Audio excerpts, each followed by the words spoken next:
All right. So, you ever wonder what's going on in this country when it comes to food? When it comes to food in this country? Well, again, let me just throw a couple statistics out there.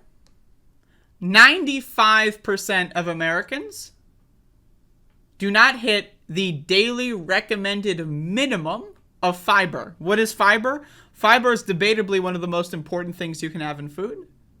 What has fiber in it? Fruits, vegetables, nuts, etc. 95% of Americans do not eat fruit unless they take the sugar out of it and throw the fiber away, like orange juice. Orange juice is not healthy for you. An orange, debatable. Orange juice, not healthy for you. The jury is in, it's not healthy. In fact, orange juice is soda that people convince themselves is not soda. That's all it is. It's soda, okay? Anyway.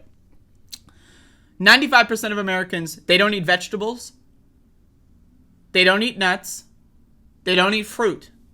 Because they're fucking stupid. But why are they fucking stupid? What created this stupidity?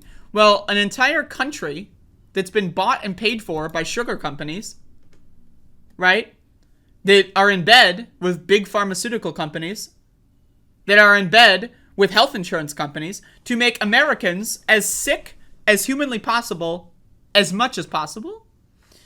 And so there's this article here that I found that goes into how sugar affects the immune system and the microbiome in your body. Did you know, I know some people don't know this, right? But did you know that there are billions, if not trillions, of living organisms inside of you that are not part of your body, that are not cells that carry your DNA with them? Right? It's called bacteria. There are bacteria in your mouth. There are bacteria all over your body. But one of the heaviest concentrations of bacteria that live in your body is in your gut, in your intestines, right? Where you process food, right? And, get on all of the nutrition, right? So what happens when you don't feed the bacteria in your body? Well, they die, and bacteria also will eat or combat viruses. They will also combat bad bacteria, right? Etc., etc. So when the good bacteria in your body is not doing so well, and they're barely surviving, it allows bad bacteria, right? Bad being, it fucks you up, which, it eats your food, right? So what little food you are eating that has what little nutritional value you are getting, a lot of it will go to the bad bacteria, right? They will eat all of your nutrients, and that causes inflammation, right? So anyway, there's I'm going to read this article here, but I'll stop. I don't know why this is just like white. Oh, there it is. It's gone. Okay. Anyway, sugar disrupts microbiome and immune function, leading to metabolic disorders. Get this fucking white block away. What the fuck? Okay. Research shows that an estimated 70% of the immune system resides in the gut. Immune cells in the gut interact with the microbiome, the bacteria and fungi that live in the intestines, linking diet directly to the health of the immune system. You ever wonder why Americans are so sick all the fucking time? Now, again, I want you to understand this. 95% of Americans don't eat vegetables. What does that imply? What does that imply? What are they eating if not vegetables and fruits and nuts and other high fiber foods? What are they eating? Well, they're eating heavily processed, ultra processed, fiber removed, sugary, foods that have added sweeteners and added sugars out the fucking wazoo. And what do those sugars do? They fuck you up. They fuck you up. They fuck you up. Again, 95% of Americans, I'm very confident to say this, 95% of Americans are drug addicts. They are drug addicts. Now, let's look at something like alcohol. I covered on the show earlier that about 67% of Americans consume alcohol recreationally. How many people would you know or do you know that have alcohol use disorders, alcoholism or whatever? Do you know how seriously society treats people that are addicted to opiates or crack or meth? People freak the fuck out. Oh, you got a meth head in the family. Oh, I'm embarrassed, blah, blah, blah. Right? Yet, 95% of Americans are also meth heads when it comes to their drug of choice, which is sugar. Except for whatever reason, our society says, whatever. Whatever. That drug is okay. I'm down to be a drug addict. I'm down to destroy my body. I'm down to teach my kids to be drug addicts. Because that's what this shit is doing here in this American culture that we have here. Is parents, like if you give your child meth, people freak the fuck out, they take your kids away. If you give your child beer, people freak the fuck out, they take your kids away. And I'm not condoning giving your child meth or beer. But if you give your child ice cream every day, if you give your child sugary bread every day, if you give your child candy every day, people are like, oh, so cute. Oh, look, the little baby eating this candy. Oh. Isn't that weird? Isn't that a little strange? So, not only, right, that like, we can talk about sugar compared to meth, sugar compared to alcohol. We can have these conversations. Right? One drug might be better in some instances, whatever. But the mass psychosis and mass delusion of people thinking that they're perfectly healthy or they're like responsible adults when they are just as addicted to just as dangerous drugs, yet they look down on other people. Like, think about this, right? Like, Donald Trump is going out there campaigning saying that drug dealers should be executed because people will die from consuming drugs. Yet, Donald Trump famously, do you remember that photo of Donald Trump getting fucking McDonald's to cater a White House event? That's fine. McDonald's, one of the biggest and largest drug distribution networks on planet Earth. They're my boys. Anyway, I should probably read the article instead of ranting and raving. Immune cells in the gut interact with them. I already read that. Paul Gill, a research fellow at the Department of Microbial Disease, Eastman Dental Institute, University College London in UK, who was not involved with the study, told Medical News Today that the study authors have outlined a new mechanism by which high doses of sugar impact the gut microbiota and immune system. Quote, a high sugar diet promoted the growth of bacteria species that outcompetes commensal good bacteria. A consequence of this gut dysbiosis, explained Gill, is a reduction in specific type of immune cell called a T helper 17 cell, Th17, which was found to protect mice from high-fat diet-induced obesity. Sugar versus filamentous bacteria. In the new study, the researchers found that sugar promoted bacteria that eliminated segmented filamentous bacteria. This is they're using a lot of fancy terms. I don't understand it all. All I know is sugar is bad for you. This type of bacteria is found in rodents, chickens, and fish. The lack of these bacteria led to a reduction in Th17 cells. Gill explained how sugar may be responsible for this. Quote, the authors show that high doses of sugar promote growth of species called blah, blah, blah, blah, blah, blah, that displaces and outcompetes filamentous bacteria in the gut. So basically, again, you eat a lot of sugar, and bad bacteria. Now, again, what is good and bad? Good is a symbiotic relationship. They're backing you up. They're eating your waste, what your body doesn't want, right? They're backing you up. They're helping out your immune system. They're chilling by the pool, They're having a good time. They're listening to music. They're dancing, right? The bad bacteria are like some motherfucker going into a grocery store with a machine gun and murdering 30 people. That's the bad bacteria. They go in, they kill all the good bacteria, and then they start killing your immune system and your cells. And again, this is what's causing inflammation. A lot of people get inflammation all over the place. Right? So, High doses of sugar cause damage to the gut lining, triggering inflammation that inhibits the growth of bacteria, particularly as these bacteria tend to grow in close proximity to the gut lining. In contrast, F seems to be unaffected and grows in its place. Let's move on a little bit. The sugar experiments. The researchers initiated their studies with a five-week-old male mice. 2 weeks before the test, some mice were colonized with SFB, with successful colonization confirmed the day before the trial began. The mice were then fed a high-fat, high-sugar diet to mimic a Western-style diet. By the end of 4 weeks, the mice gained weight and developed glucose intolerance and insulin resistance. Once again, in this country, 93% of Americans are cardio-metabolically unhealthy, aka they have some form of metabolic syndrome. Metabolic syndrome leads to prediabetes, which leads to diabetes, which leads to I can't afford my fucking $700 vial of insulin, which leads to death. 93% of Americans are on the road to being diabetics. So, good job, America. When mice that had not been colonized with SFB were fed the same diet, however, the animals gained weight and developed diabetes, demonstrating the importance of SFB to maintain in the maintenance of Th17 cells. Dr. Heber said the study adds to our present understanding of the impact of sugar on the microbiome and immune system. The quote, the big picture is to connect immune function to the microbiome. Of 70% of the body's immune cells are located near the gut and interact with the microbiota, he said.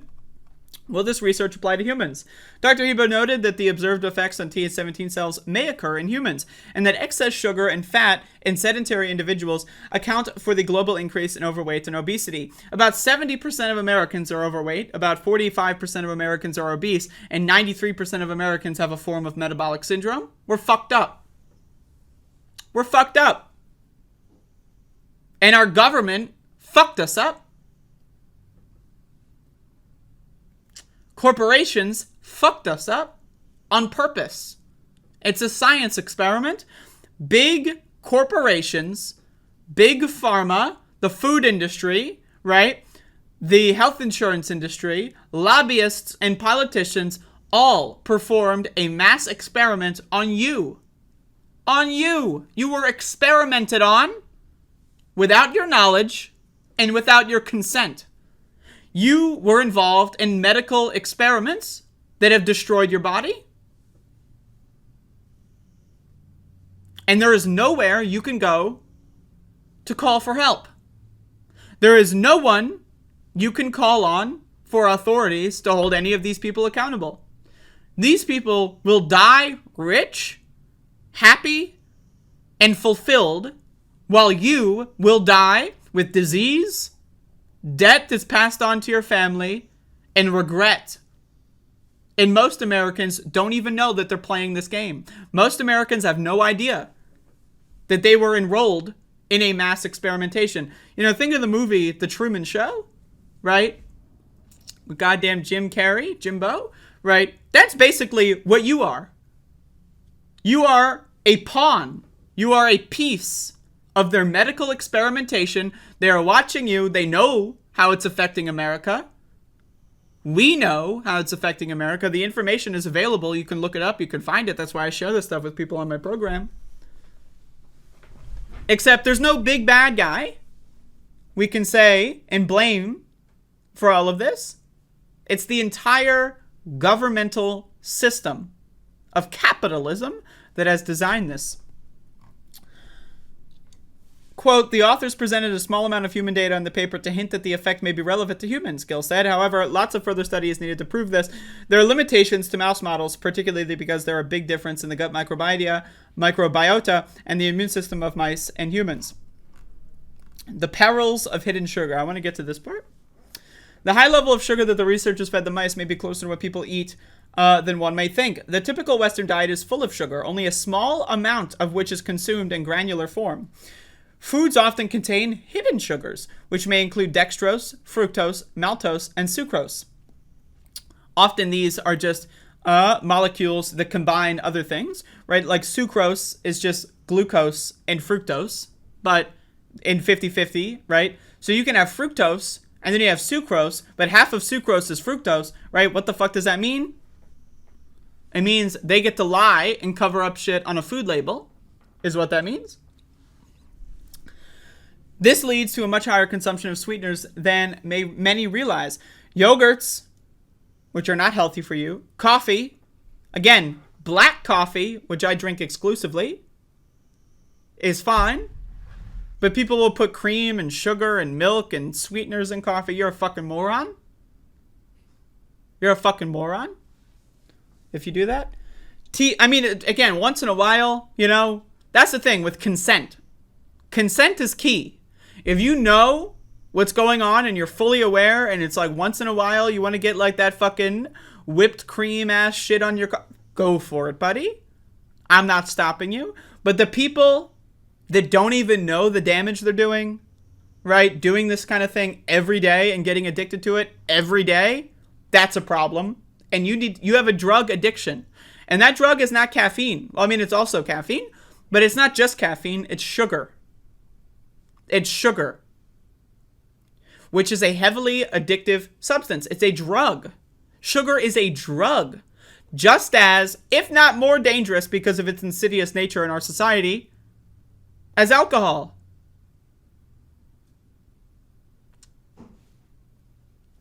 Breakfast cereal, which is not food, it's poison. Now, I have a question. What is food?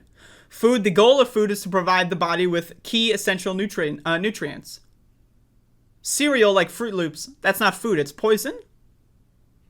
Muffins is not food, it's poison.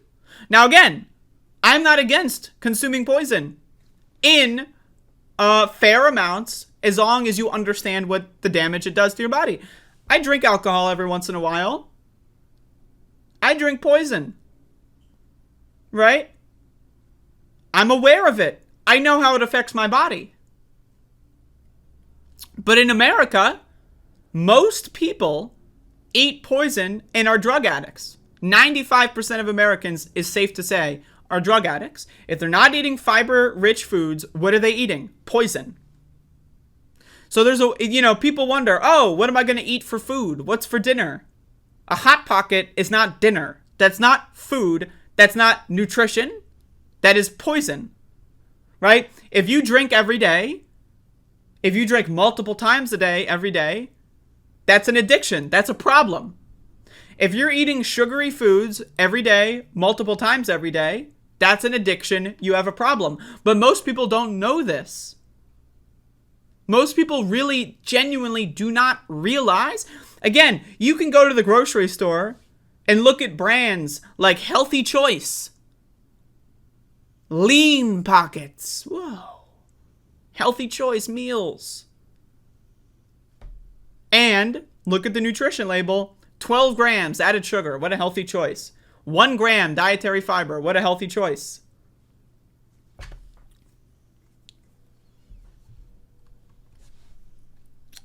Spaghetti sauce, sports drinks. I love this idea that spaghetti sauce, if you buy like jarred spaghetti sauce, like ragu or whatever, that's just it only tastes good because of added sugar. They just add sugar to it. That's it. That's it. It doesn't taste good because it's tomatoes and it's got like some fucking good ass garlic, maybe some herbs in there, right? No. It only tastes good because it has sugar. That's it.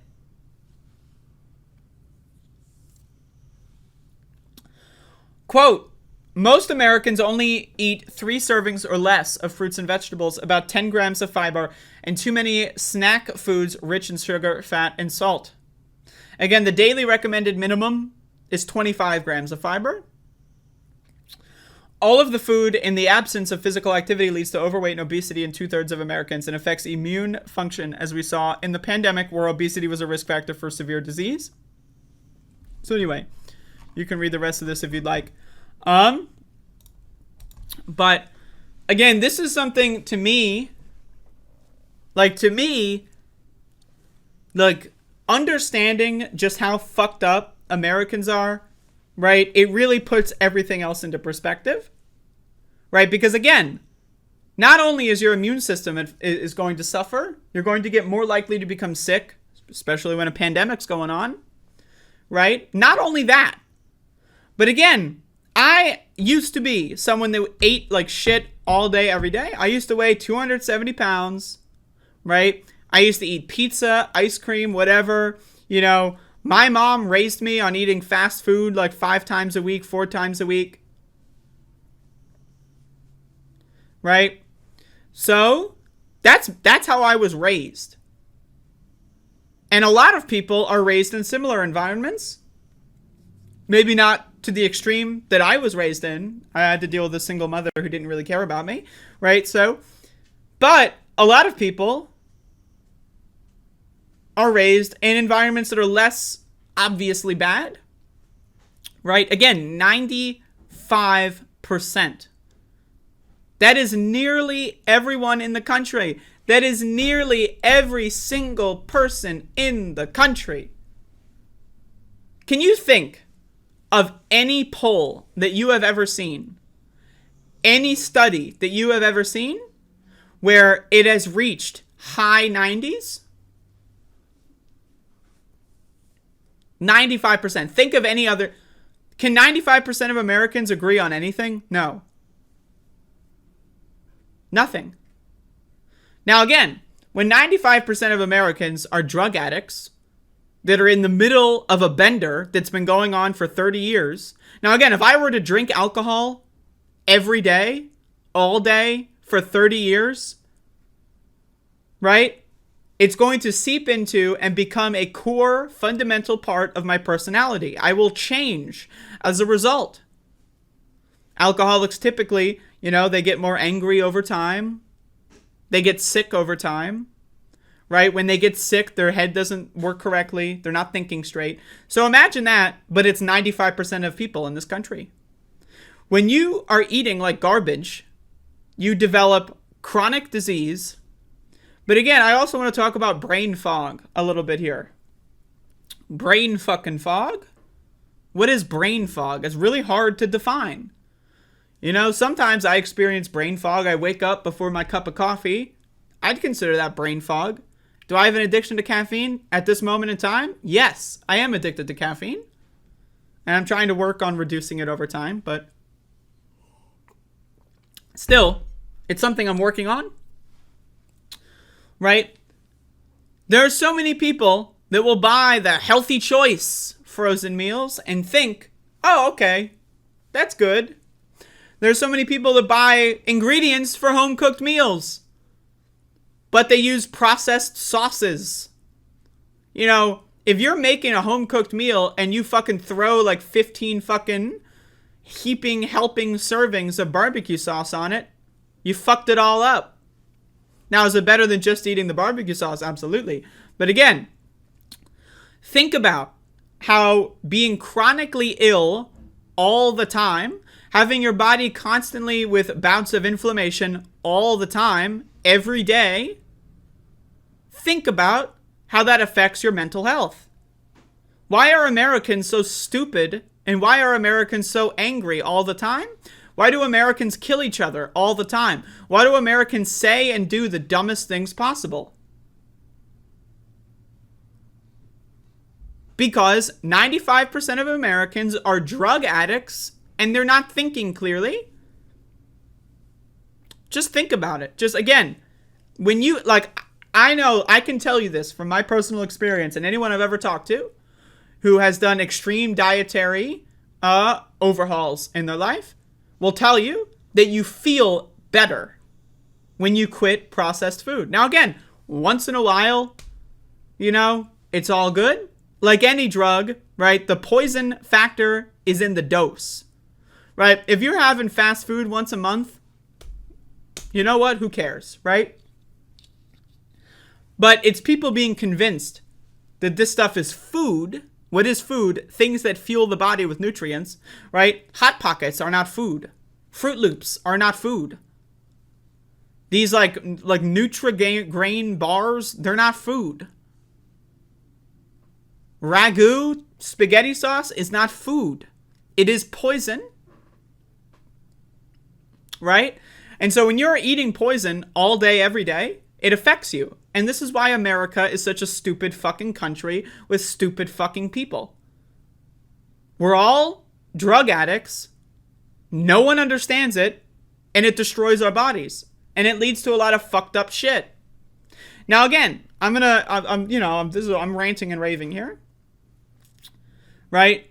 We are at a point where there are generations of people that have no idea how to cook. Right? Like imagine you're born in 1930. There's no such thing as fast food. There's no such thing as processed food. Oh, you're going to put a Hot Pocket in the microwave? Fuck. No, you're not. It's not a thing. It doesn't exist. So in order to feed yourself, in order to survive, it's 1940 now, right? 1943, right? Your parents have to teach you how to cook. Right? Now imagine you have a kid, right? It's 1955, right? You have a child, right? Oh, now McDonald's is starting to become a thing. The 1960s happened. Processed food. We got microwaves. We got fast food. We got drive-thrus. Right? You're born in 1955. Now it's 1975. It's 1980. Right? Now you're having a kid. And now fast food, processed food, and drive-thrus are just a part of American life. So you have a kid. And maybe you only cook 4 times a week. And the rest of the time you take off. And maybe you get that fast food, that delivery, right? And, you don't want to spend the time to cook. You want to spend time with your family. And that's noble and that's great, okay? Now, you have a kid. It's 1985. You have a kid, right? Then that kid grows up in the 90s, in the aughts. Fast food nation. Processed food everywhere. Grocery stores. Like, have you seen the grocery store? Like 1/3 of a grocery store is poison. At least 1/3 of grocery stores now are poison. The frozen food sections take up giant amounts of space. Right? Maybe you only cook once a week. It's Sunday night. Gather the family around the table. Mama's gonna cook a home cooked meal. Right? But now, what is the result of that? Your kids, let's say you have a kid in 1985, whatever, and they're not going to learn how to cook. Maybe you try to teach them, but you just, cooking through experience is really the only way how to learn. If you're only cooking for your family once or twice a week, they're not going to learn how to cook. And so now, what we have, right now, imagine that kid born in 1985. Now it's 2015. It's 2020. And now these people are having kids. And their parents never taught them how to cook. So now, they have kids. And now mama's not cooking a home-cooked meal. The only thing mama's doing is throwing some shit in the microwave. Maybe throw some shit in a pot and stir it. And then, there you go. You got a meal. You got food, quote unquote. Right? Think about this, right? Like over the generations, Americans are cooking and learning how to cook less and less and less, which means they are more and more and more reliant on fast food, processed food, frozen food. And what does that do? It destroys your fucking body. So what initially started out as like a once in a while luxury, let's go to the Mickey D's and get some burgers, let's have a good time, it's once in a while, is now a daily part of American life. And then you wonder why 95% of Americans don't know how to feed themselves. You wonder why 93% of Americans are chronically ill and have pre-diabetes. So anyway, there's a little history lesson for you. But go read this article. Read some more stuff like it. I mean, it's, again, my opinion, this is the most important subject that anyone could ever possibly talk about is food. Because it affects everything else. What you put in your body affects everything else. And the same way that when we banned leaded gasoline, the average IQ of people being born after leaded gasoline was banned, the average IQ started to increase. Which presumes that leaded gasoline in the air and people breathing it in, if they're walking on the sidewalk, literally destroyed their brains. You look at Flint, Michigan, right, that had a water crisis for a significant amount of time, right? Lead in the water. But before people really understood just how You know, there can be lead in the water and the water doesn't look brown, right? It happens over time. You know, highly concentrated amounts of lead will change the color of water. But you look, there are actual like statistics that will show you that developmental disabilities skyrocketed in Flint, Michigan during and before like the widely publicized water crisis. Why? They were consuming lead and it fucked their brains up. When you are consuming poison as a child, it fucks your brain up. My Max dog is snoring. So anyway, I just want to say this. The most important radical act you could possibly engage in is eating a healthy diet. That is the most radical, the most extreme, the most anti-capitalist thing you could possibly do is to eat a healthy diet, as healthy as possible, and to provide as healthy as possible things for your neighbors, for your friends, for your family. That is the most radical, most extreme act you could possibly do in this country. So anyway, it was a little longer than I expected, but, you know, it's been a while since I had a good food rant, you know. So feel free.